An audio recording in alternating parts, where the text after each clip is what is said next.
Application of total internal reflection. एक तो इसका एप्लीकेशन किया जाता है कहाँ?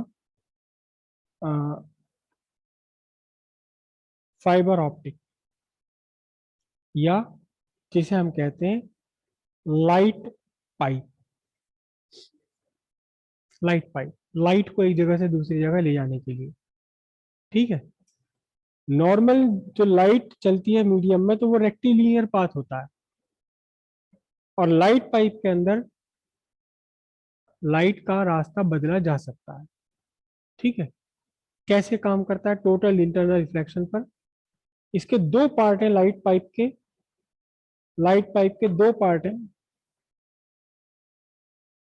एक पार्ट ये, जिसे हम बोलते हैं कोर, और दूसरा पार्ट होता है इसके बाहर,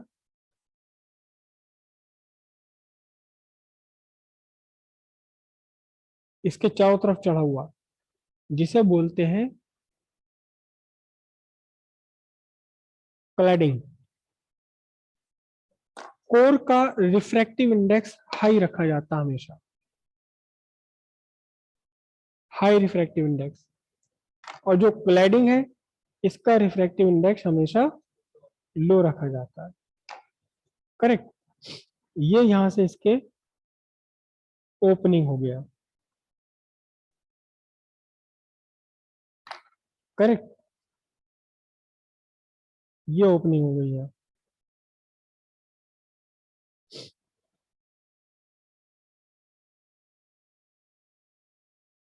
अब लाइट रे इंसिडेंट की जाती है इस ओपनिंग से, कहा? इस कोर के अंदर। कोर के अंदर लाइट रे इंसिडेंट की। हाँ हाँ, दोनों ही ट्रांसपेरेंट मटेरियल है ये।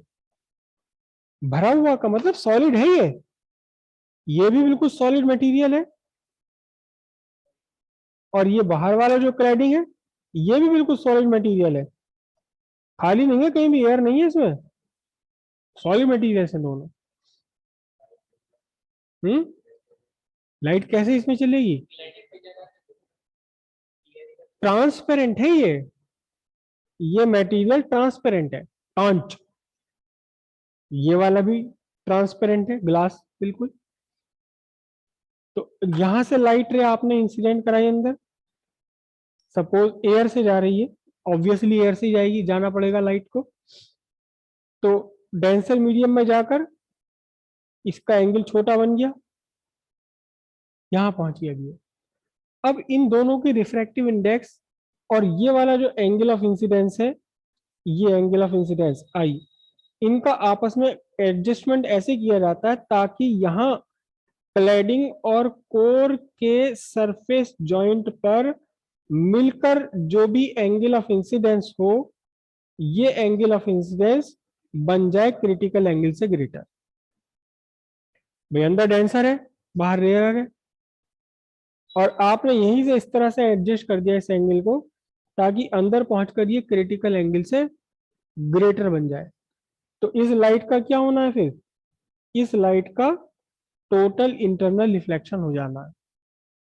टोटल इंटरनल रिफ्लेक्शन हुआ, और ये इस तरह से रखे जाते हैं इनके रिफ्रैक्टिव इंडेक्स कि फिर से ये जो एंगल ऑफ इंसिडेंस है, ये क्या हो? Greater than critical angle. और इस तरह से बार बार ये लाइट रे टकराती रहती है, कहाँ? कोर और क्लैडिंग के जॉइंट पर, और फिर वहां से ये बाहर निकल जाती है दूसरे सिरे से। और इस बीच अगर कुछ मोड़ भी आते हैं तो भी मोड़ पर ये लाइट चली जाती है। एक्चुअली तो लाइट का अपना पाथ अब भी स्ट्रेट लाइन ही है, यहां से यहां तक स्ट्रेट लाइन है, यहां से यहां तक स्ट्रेट लाइन है, यहां से यहां तक स्ट्रेट लाइन है। लेकिन जहां जहां कोर और क्लैडिंग ये मुड़े हुए होंगे, वहां वहां ये अपने आप मुड़ जाएगी। अगर कोर और क्लैडिंग सेम मटेरियल के बने हैं तो दोनों का रिफ्रैक्टिव इंडेक्स सेम होगा। रिफ्रैक्टिव इंडेक्स सेम होने से टोटल इंटर रिफ्लेक्शन पॉसिबल ही नहीं है।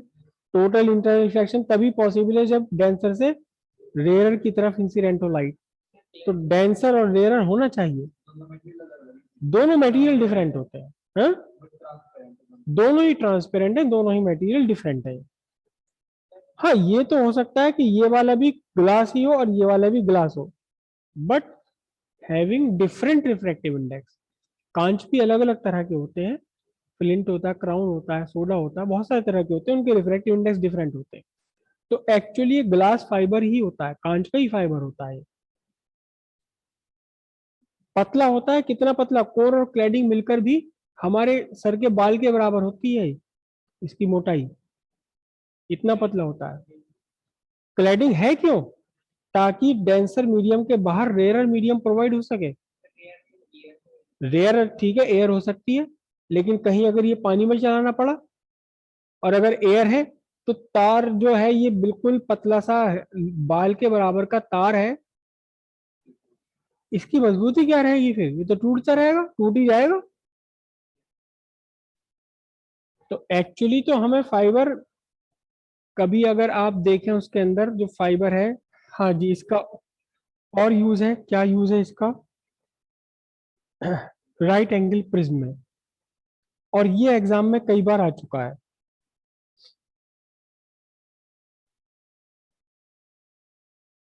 Deviation of light at right angle, right angle पर डेविएशन अगर लाइट को करना हो, तो हम प्रिज्म यूज करते हैं, एक ऐसा प्रिज्म जिसका एक एंगल राइट एंगल है और बाकी दोनों एंगल 45 है।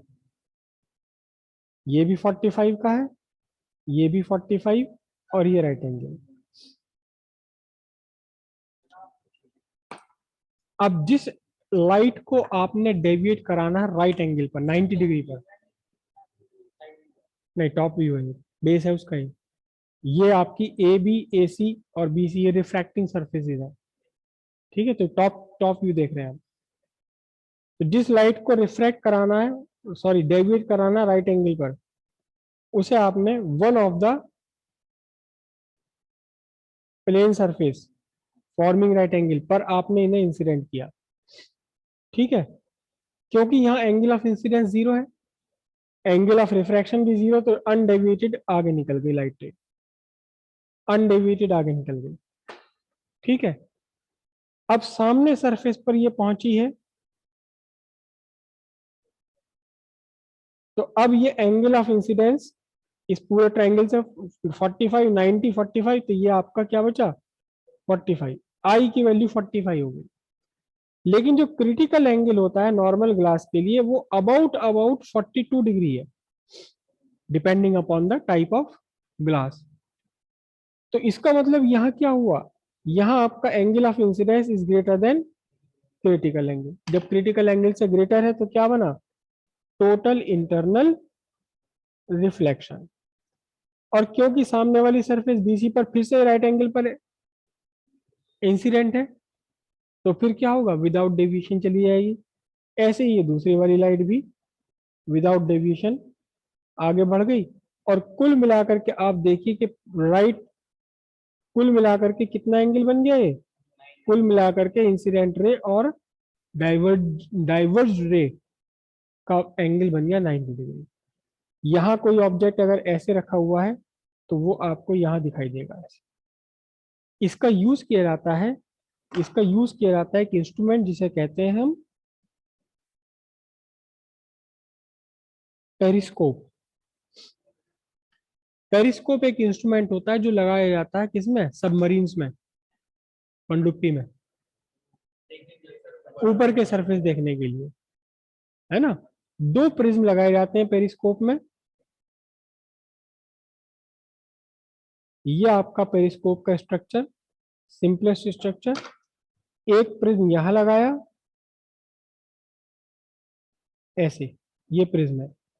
एक प्रिज्म यहां लगा दिया ऐसे, ये प्रिज्म है पूरा। अब लाइट रे कोई भी इंसिडेंट होती सामने से, करेक्ट, तो ये लाइट रे रिफ्रैक्ट हुई, रिफ्लेक्ट हुई और फिर यहां जाकर दिखाई दी। तो यहाँ कोई भी ऑब्जेक्ट है, ऑब्जर्वर को यहाँ दिखाई देगा। पास की चीज क्यों दिखने पाने की, इसके सामने चाहे कोई यहाँ हो या दूर हो। नहीं नहीं नहीं, सब दिखाई देगा। अगर कोई लाइट रे है, कोई ऑब्जेक्ट है, तो उसमें से डाइवर्जेंट निकलती है, लेकिन कोई दो रे तो आपस में पैरेलल भी आ जाती हैं, कोई बात नहीं, तो दिखाई देगा वो, दिखाई देगा। हाँ हाँ, दिखाई देगा वो। ठीक है। नहीं, कोई लेंस नहीं होता इसमें, केवल प्रिज्म लगे हुए हैं। लेकिन ये जो काम है आपका, डाइवर्जन एट 90 डिग्री, इस काम को मिरर से भी तो कर सकते हैं। मिरर से इसे आप कैसे कर सकते हैं? मिरर से सिंपल सी बात है। मिरर से कैसे करेंगे? ये मिरर लगा दिए लाइट रे के रास्ते में, इस तरह से लगा दीजिए कि इंसिडेंट रे के साथ क्या बनाए, ये 45 डिग्री बना ले इंसिडेंट रे के साथ में। तो फिर नॉर्मल से भी क्या बनेगा? 45 बनेगा, और angle of incidence equal angle of reflection के अकॉर्डिंग कितने पर ये डाइवर्ट हो जाएगी? अब भी ये कितने पर चली गई? 90 डिग्री पर चली गई। तो ये काम आप सिंपल मिरर से भी ले सकते हैं। लेकिन इससे ही क्यों लिया जाता है फिर? मिरर के अपने लिमिटेशन से, पहला लिमिटेशन तो ये होता है कि मल्टीपल इमेज बनाता है। कोई भी मिरर एक ऑब्जेक्ट की एक इमेज नहीं बनाता, बहुत सारी इमेजेस बनाता है, जिसमें से सेकंड इमेज सबसे ज्यादा ब्राइट होती, फर्स्ट और कम होती, थर्ड और कम और कम और कम, depending upon the thickness. Plus mirror को चाहिए पॉलिश। किसकी पॉलिश चाहिए? मिरर के पीछे सिल्वर पॉलिश होता है, मेटल। और ये धीरे धीरे एटमॉस्फेयर में SO2 या H2S हल्की फुल्की होती है, इसके साथ मिलकर के AgS बना लेता है, और ये होता है बिल्कुल ब्लैक कलर का, सिल्वर सल्फाइड। तो इस ब्लैक कलर से क्या हुआ कि ये जो पॉलिश है आपकी प्योर सिल्वर की, वो धीरे धीरे AgS में कन्वर्ट होती रहती है, और सिल्वर मिरर जो है आपका धुंधला पड़ता रहता है। एक टाइम ऐसा आता है कि इसके ऊपर स्पॉट्स दिखाई देने लगेंगे आपको, बहुत पुराना होगा वो। हम्म। तो फिर लाइट एब्जॉर्ब होने लगेगी। लेकिन यहाँ एक बार आपने प्रिज्म बना दिया, कोई पॉलिशिंग नहीं चाहिए, इमेज डबल नहीं बनेगी, ट्रिपल नहीं बनेगी। क्यों? क्योंकि यहाँ सारी की सारी लाइट रे रिफ्लेक्शन ही हो रहा है, रिफ्रैक्शन हो रहा है, रिफ्लेक्शन का कोई मतलब ही नहीं हो रहा है। तो ये बेटर है अरेंजमेंट। ठीक है। ये तो हुआ डेविएशन एट राइट एंगल। इसी तरह से फिर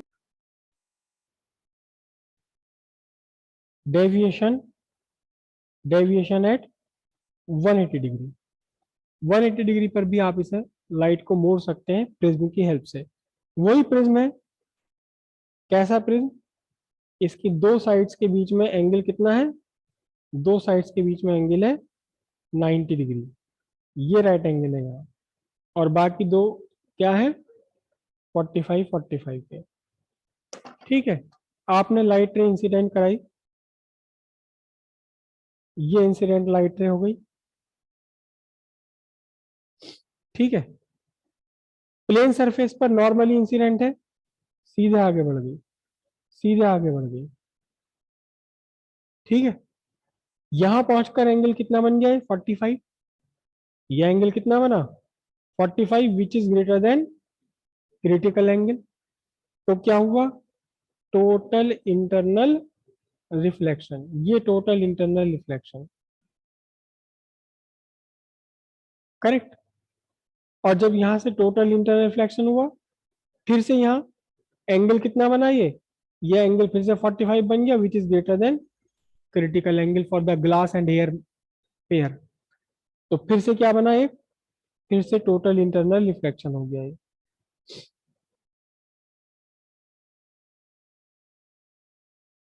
तो कुल मिलाकर के लाइट रे का इन कितने एंगल पर बेंड हो गई है? 180 डिग्री पर। ये जा रही थी, सीधी जा रही थी, और सीधी से बिल्कुल 180 डिग्री पीछे घूम गई। लेकिन साथ साथ क्या होगा? देखना जरा ध्यान से, इन्वर्जन हो जाएगा। अगर ये ऑब्जेक्ट ऐसे रखा हुआ है तो आपको ऑब्जेक्ट क्या मिलेगा? इन्वर्जन हो जाएगा लाइट। लेकिन कोई बात नहीं, डेविएशन तो हो गया। इसका यूज किया जाता है, इस कॉन्फ़िगरेशन का यूज किया जाता है प्रिज्मेटिक बाइनोकुलर्स में। दूरबीन होती है, बहुत बढ़िया क्वालिटी की दूरबीन होती है, जो मिलिट्री में यूज होती हैं या और साइंस पर्पस के लिए यूज होती हैं। ठीक है। आपने जो टेलीस्कोप का फॉर्मूला पढ़ा है, मैग्निफिकेशन FO बाय FE। तो प्रैक्टिकली एफओ होता है of the order of meters, और ये जो एफई होता है it is of the order of centimeter. और लेंथ ऑफ टेलीस्कोप कितनी होती? लेंथ ऑफ टेलीस्कोप होती एफओ प्लस एफई। तो इसका मतलब पूरी लेंथ टेलीस्कोप की तो मीटर्स में हो जाएगी ना। तो प्रिज्मेटिक बाइनोकुलर में क्या काम करते हैं, ये आपका ऑब्जेक्टिव लेंस है, ऑब्जेक्टिव लेंस से लाइट चली, यहाँ प्रिज्म लगाया, ये रिफ्लेक्टेड हो गई, फिर यहाँ एक प्रिज्म और लगाया, रिफ्लेक्टेड हो गई, और यहाँ आपका ये ऑब्जेक्टिव लेंस हो गया और ये आईपीस लेंस हो गया। तो जो लेंथ 3 मीटर की होनी थी अब वो कहाँ आ गई, कितनी रह गई अब वो 1 मीटर रह गई, क्योंकि उसी स्पेस में 3 बार आपने लाइट रे को फोल्ड कर दिया, या 4 लगा लोगे तो 5 बार फोल्ड हो जाएगी। ठीक है। कभी देखना कुछ टेलीस्कोप, कुछ बाइनोकुलर्स ऐसे होते हैं, एक नॉर्मल बाइनोकुलर तो ऐसा होता है जिसमें ये आपका ऑब्जेक्टिव है 2, और ठीक इसके ठीक पीछे लगे हुए होते हैं आईपीस, ए इस तरह से, और बीच में से ही जुड़ा हुआ है। लेकिन कुछ बाइनोकुलर्स ऐसे होते हैं, कभी आपको चांस पड़ेगा देखने का कि ऑब्जेक्टिव तो यहाँ है लेकिन उसका आईपीस यहाँ है, ऑब्जेक्टिव यहाँ है लेकिन उसका आईपीस यहाँ, दोनों एक दूसरे के लाइन में नहीं है, ये प्रिज्मेटिकली ऐसे घुमा हुआ है, ये प्रिज्मेटिक है वो यहाँ ऐसे घुमा हुआ है, जहाँ ऑब्जेक्टिव ऑब्जेक्टिव लेंस और आईपीस लेंस एक दूसरे के आउट ऑफ लाइन है, ये प्रिज्मेटिक बाइनोकुलर होता है। इसकी मैग्नीफाइंग पावर लार्ज होती है क्योंकि फोकल लेंथ एफओ बहुत बड़ी रखते हैं और एफई छोटी रखी जाती है। तीसरा इसका यूज होता है इनवर्जन विदाउट डेविएशन।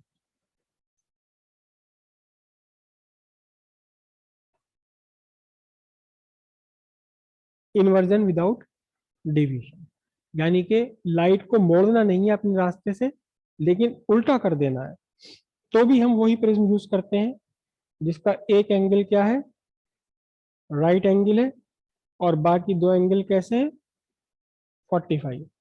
ये राइट एंगल है और ये दोनों एंगल 45 ईच। इस बार आपने क्या करना है, ये जो 45 90 डिग्री बनाने वाली साइड्स हैं, यहां आपको लाइट रेज इंसिडेंट करनी है। लाइट रेज इंसिडेंट हुई, अब ये नॉर्मली तो है नहीं, नॉर्मली नहीं है अब ये लाइट रे, तो यहाँ इसका रिफ्रैक्शन होगा, और डेंसर मीडियम में क्या होता है एंगल, स्मॉलर एंगल बनाती हुई लाइट यहाँ रिफ्रैक्ट हो गई, ये लाइट रे भी स्मॉलर एंगल बनाती हुई रिफ्रैक्ट हो गई। लेकिन अब क्या हुआ, अब सामने जब ये हाइपोटेन्यूस वाली साइड पर पहुंची, अब ये जो आपका एंगल ऑफ आई है it becomes greater than critical angle, तो अब यहां से लाइट रे का टोटल इंटरनल रिफ्लेक्शन हो गया। यहां अब फिर से नॉर्मल तो है नहीं, नॉर्मल नहीं है ना लाइट रे, अगर मैं 90 डिग्री बनाऊं तो फिर से लाइट रे क्या हो गई, वापस एयर में रिफ्लेक्ट हो गई, यहां भी ऐसी कंडीशन बनी, ये रिफ्लेक्ट हो गई। आप ध्यान से देखिए कि लाइट रेस का इन्वर्जन हो गया, जो लाइट रेस नीचे थी वो ऊपर पहुंच गई, जो ऊपर थी वो नीचे आ गई, लेकिन रास्ता कैसा रहा इसका, अब भी रास्ता वही का वही रहा। इसे यूज किया जाता है, कहाँ यूज किया जाता है, इसे यूज किया जाता है टेरिस्ट्रियल टेलीस्कोप में।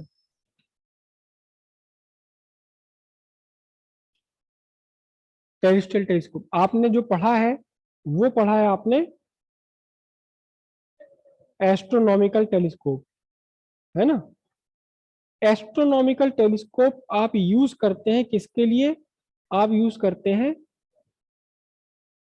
सेलेस्टियल ऑब्जेक्ट्स के लिए, है ना। सेलेस्टियल ऑब्जेक्ट्स के लिए मतलब स्पेस ऑब्जर्वेशन करने के लिए, आपको मून ऑब्जर्व करना है या आपको मार्स का ऑब्जर्वेशन करना है ना, मार्स करना है कुछ और करना है, तो उसके लिए एस्ट्रोनॉमिकल टेलीस्कोप।